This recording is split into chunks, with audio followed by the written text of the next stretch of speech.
Une conséquence bien visible de la réaction d'oxydoréduction est la formation d'une couche d'oxyde métallique sur le matériau. Dans le cas du fer, cette couche est très souvent composée d'ions ferriques et d'ions oxydes. Selon le matériau concerné, deux états peuvent résulter de la constitution de cette couche. Soit l'oxyde laisse passer le dioxygène, qui peut ainsi pénétrer la structure interne du matériau.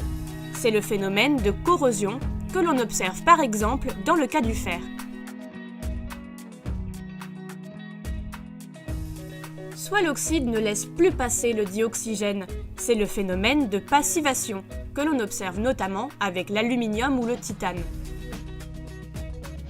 Dans le cas de la corrosion, la réaction d'oxydoréduction se fait en profondeur.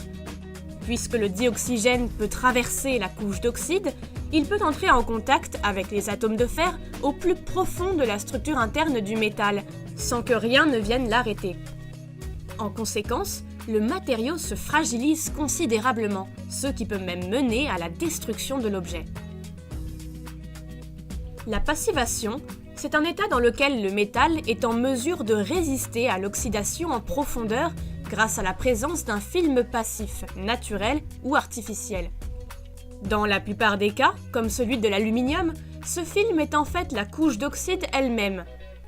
Le film protecteur de l'aluminium, une couche hermétique d'alumine, gêne la progression du dioxygène plus en profondeur et empêche ainsi la destruction de l'objet en protégeant sa structure interne. Toutefois, la corrosion n'est pas annulée, elle est simplement fortement retardée.